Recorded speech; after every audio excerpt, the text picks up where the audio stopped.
إن شاء الله ننتهي آيات 9 سبع. أولم يسيروا في الأرض فينظروا كيف كان عاقبة الذين من قبلهم كانوا أشد منهم قوة وأثاروا الأرض وعمروها أكثر مما عمروها وجاءتهم رسلهم بالبينات فما كان الله ليظلمهم ولكن كانوا أنفسهم يظلمون. آية 9 ولم يسيروا في الأرض hawatembei katika ardhi fayanzuru wakatazama ili waone kaifa kana aqibatu alladhina min qablihim, vipi ulikuwa mwisho wa wale waliokuja kabla yao. Wale waliokuja kabla yao kaumu zilizopita za nyuma, vipi waliishiaje?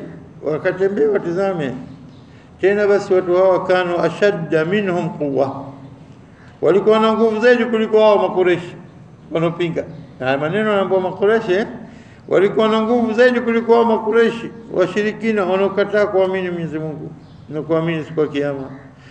Alafu hawa tena wa atharu al-ardha, na wakatimbua ardhi.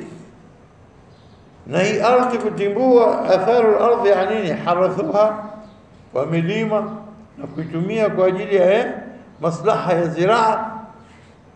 Halafu kisha wakashafu kunuzaha, wakagundua na kutoa ndani ya ardhi hii hazina zake, ikiwa makaa zamani, ikiwa gesi, ikiwa petroli, ikiwa nini, vitu vyote na vitoa jinsi walivyofanya kazi. Hii sasa kwa siku hizo walikuwa nini, bado hawajajua mambo petroli na nini. Na haya yanakupeleka mpaka kujua hivi sasa namna gani watu wanavyoitumia ardhi kwa kutafuta vitu ambavyo ndio hivyo magesi na manini, au sio, na mapetroli na vitu vinginevyo ambao wanapata na madini chungu zima, au sio. Zamani walikuwa wakifanya hivyo, kutoa hazina zake kwa kadri walikuwa wakiweza kutoa.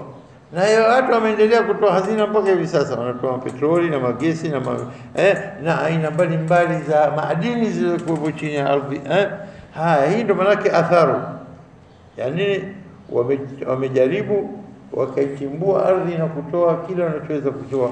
Hawa zamani wametoa vitu, hali walikuwa wanajua mambo dhahabu na nini, kutoa vitu vilivyokuwa ndani ya gesi, walikuwa matajiri. Mwenyezi Mungu ametuambia mambo mengi sana kuhusu watu zamani, أو سير إرم ذات العماد التي لم يخلق مثلها في البلاد. أنا وسمى من زمك كسورة الفجر إرم وتوى إرم. ألم ترى كيف فعل ربك بعاد وتوى عاد إرم.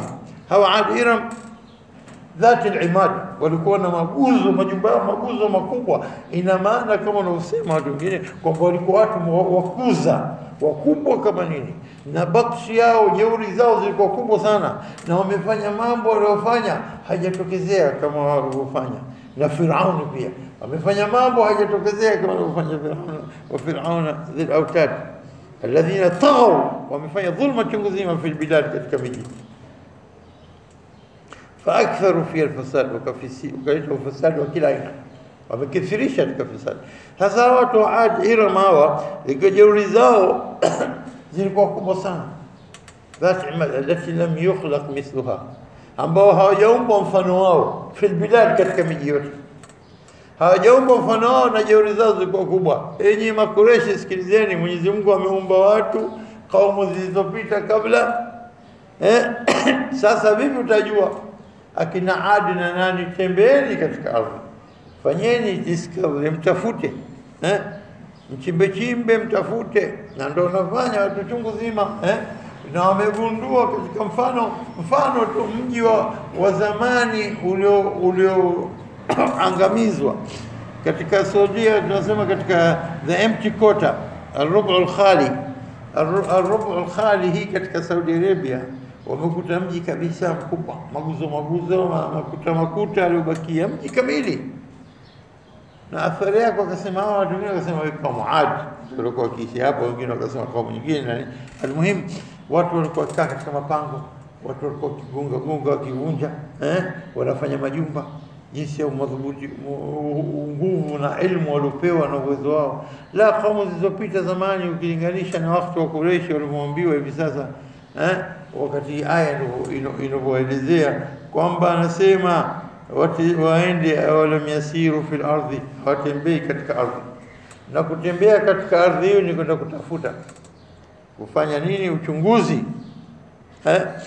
Sio kwenda tu basi akatazama huku na huku na utafuta kufanya uchunguzi. Fayandhuru, watizame katika uchunguzi wao na watumie elimu yao waliokuwa nayo.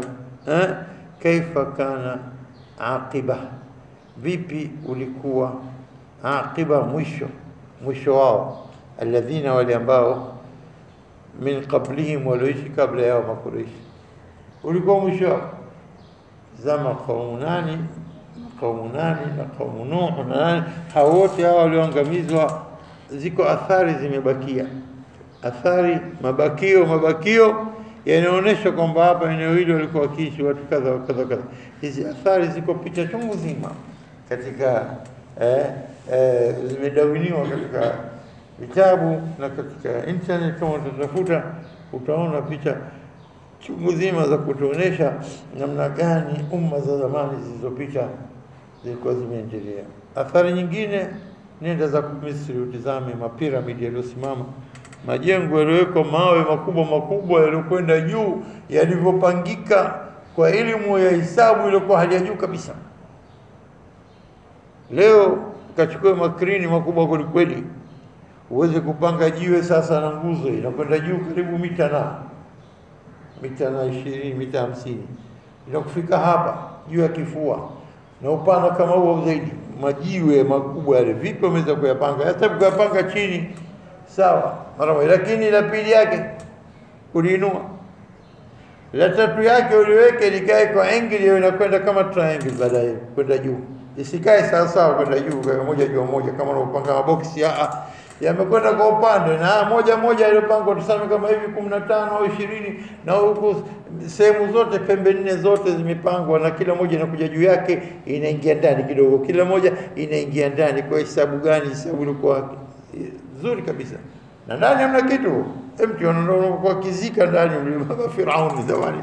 Halafu unakwenda zako mpaka nchi ya juu na kula moja mwisho. Haya, utazipanga vipi zile? Na kila moja kajua kitabu, kija ya 5 au 7 au 8, urefu ule vipi utafika? Vipi wamefika wale, wamebadilisha na vipi wameweka ili mpaka ifika juu, halijaanguka leo miaka zaidi ya 2000 na nusu sijui, na mpaka leo mapiramidi unaona yamekaa vile wala haja lose balance. Sinaona sisi tunafanya mfano nyumba za karata tupojenga, tutapanga karata, tunapanga na kutizama tu mwenzio unapanga, ukifika juu ya kuweka bati lako lile anakuulizia nyumba limeanguka, nyumba la karata. Alafu nakwambia nyumba ya nani? Baitul Ankabut pia dhaifu. Lakini tizama Firauni alipojenga piramidi, utajua ilmu waliokuwa nayo watu wakati ule. Ilmu Mwenyezi Mungu aliowapa, wacha Karuni alifanya madhahabu kwa fungo zake tu zinashinda wabebaji kuzibeba. Kefu store mlikuwa na dhahabu vipi? Dalili ya kuonesha kwamba Mwenyezi Mungu jua kwamba umma wetu wa kuendelea na kufanya nini, uchunguzi wa kisayansi na kuunda zana za kila aina. Lakini waliokuja kabla yetu walikuwa bora, walikuwa Mwenyezi Mungu amewapa, sio walikuwa bora, Mwenyezi Mungu amewapa, walikuwa makubwa. Kwa hivyo aya kama hii haiwezi kusema ovyo ovyo, ila kwa hii ni hakika, kwa sababu hatujaishi mambo hayo tukaona, lakini Mwenyezi Mungu anatosha anapotuambia tuweza kufahamu, kwa sababu Mwenyezi Mungu ndiye aliumba kila kitu. Wa atharu al-ardha wa amaruha, wakaiamirisha ardhi, wakainini, wakaistawisha kwa majengo, kwa ziraa, kwa kila kitu. Wa amaruha akthara mimma amaruha, kuliko hata Makuraish walivyoamirisha. Sasa hapo kisha wajaatuhum rusulun bilbayinat. Mwenyezi Mungu amewapa yote haya, neema zote hizi, wakaja mitume yao. Walipokuja mitume wao walipokuja na bayinat, dalili zilizokuwa wazi zenye kubainisha utukufu wa Mwenyezi Mungu. Fama kana Allahu wajaatuhum rusulun bilbayinat. Hapa kakuachilia pap, unafuatia nini ukiwe sasa? Wajaatu bil bayinat. Alafu kenda jambo jingine kataja, fama kana Allah liyadhlimu, hakuwa Allah kuwadhulumu, walakin kana anfusuhum yadhlimun, walikuwa kijidhulumu nafsi zao. Hebu niambie hapo utapenyeza kitu gani? Hapa unapokuja wajaatum rusulun bibayinat, sio walikuja mitume na dalili wazi wazi za kuwafahamisha. Kitu gani kinachofuatia ukishakuja kuja katika sentence kama hii, aya kama hii? Bila shaka wamekatalia, wamekufuru, fakafaru biha, izbayinat, fakafaru biha, na wakastahiki nini? Wapate nini? Maangamizi haraka, au sio? Ni maana yake. Na kwa hivyo hapo kakuachia wewe, tumia akili yako, kupa akili, sio ndio? Kwa hivyo alafu yake na moja kwa moja mwisho, fama kana Allahu liadhimu, hajawa kwa dhulumu, au sio? Maana yake walakin kana anfusuhum yadhlimun, walikuwa kijidhulumu nafsi zao. Wakati mwingine Mwenyezi Mungu anakupa aya alafu anaheshimu akili aliyokuumbia, akwambia tumia akili yako. Sawa, tumia akili yako. Sawa. Na kama alivyosema kule makundi mawili iltaqata, wamekutana makundi mawili yamekutana. Kundi la mwanzo yuqatil fi sabilillah, kundi la mwanzo wanapigana katika njia ya Allah, wa ukhra, na la pili, hebu lete wewe utasema nini? Fi'atun tuqatilu fi sabilillah, fi'atun, kundi la mwanzo, tuqatilu fi sabilillah. Makundi mawili yamekutana. Kundi la mwanzo fi'atun tuqatilu fi sabilillah, waumini, sio? Wa ukhra, lete wewe taghur fi sabili shetani, sio? Sawa, hiyo ujue. Lakini yako ukhra kafiratun na jingine ni kafir. Sasa hapo kafir utakaneki wewe, kwa kafir ndio katil fi sabili shetani, sio? Yarauna muslim la ilaha, mwanzo katika sura ya Imran iko aya hii.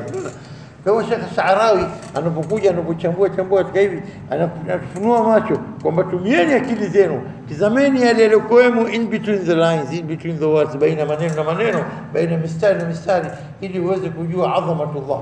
Hapa kakwambia wazi wazi kwamba nini amaruha, wajaatu rusulun bil bayinat, wamekuja mitume na dalili kadha wa kadha, lakini hawajafuata, wakakataa, wakastahiki adhabu na wakaangamizwa.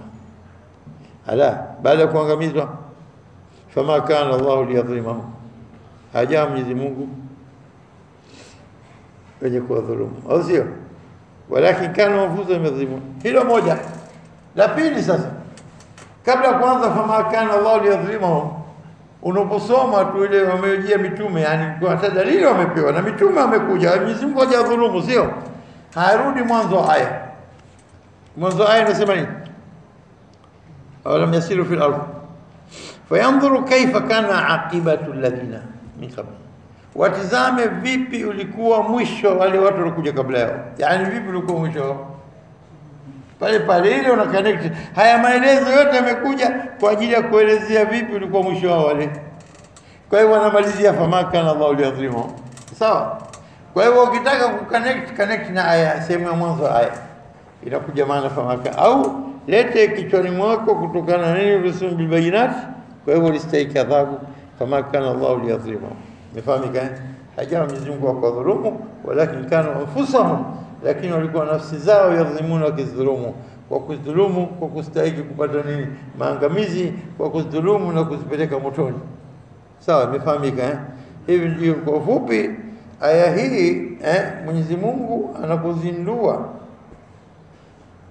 kwamba ujifunze kutokana na watu wa kale, ili usipite njia kama yao yakakufika na wewe kama iliyofika wao. Hilo moja.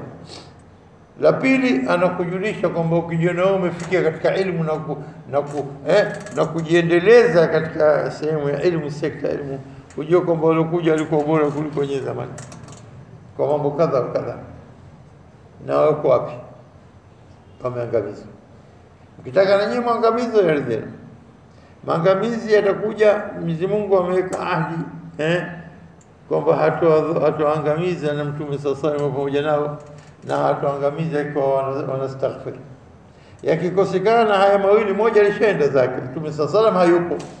وما كان الله ليظلمهم وأنت فيهم، وما كان الله مظلمهم وأنت فيهم، وما كان الله ليظلمهم وهم يستغفرون. Sio sasa basi, ikiwa hakuna istighfar, yatatufika haya yaliyofika wale waliokuja, kana itakuwa kama ilivyokuwa aqibatu alladhina min qablihim, mwisho wale walikuwa kabla ya Quraysh, mwisho wa kaum Aad na Thamud na wengineo na Firaun na wengineo. Sio vipi walipata maangamizi makubwa. aya 10 inshallah. ثم كان عاقبة الذين أساءوا السوء أن كذبوا بآيات الله وكانوا بها يستهزئون. هي تتشمبوها تena إن شاء الله kesho بإذن الله. ثم كان عاقبة الذين أساءوا السوء, kisha ulikuwa mwisho wale waliofanya ubaya. As-su'a kinyume na al-husna, kinyume chake. Al-husna mema, as-su'a mabaya. Asa'u waliofanya mabaya. An kadhabu bi ayati Allah, kwa kuwa wao wamezikadhibisha na kuzikanusha aya za Mwenyezi Mungu, ishara za Mwenyezi Mungu. Wakanu biha yastaziun, na huko wakizifanyia maskhara na istihzai. Nikawa hizo pia pia wakastahiki na wao pia adhabu. Yatosha hapa, tutasimama inshallah, kesho tutapitia tena aya 10 na tutaendelea baadaye. Hadha wallahu a'lam. Rabbana taqabbal minna innaka antas samiul alim wa tub alayna innaka antat tawwabur rahim.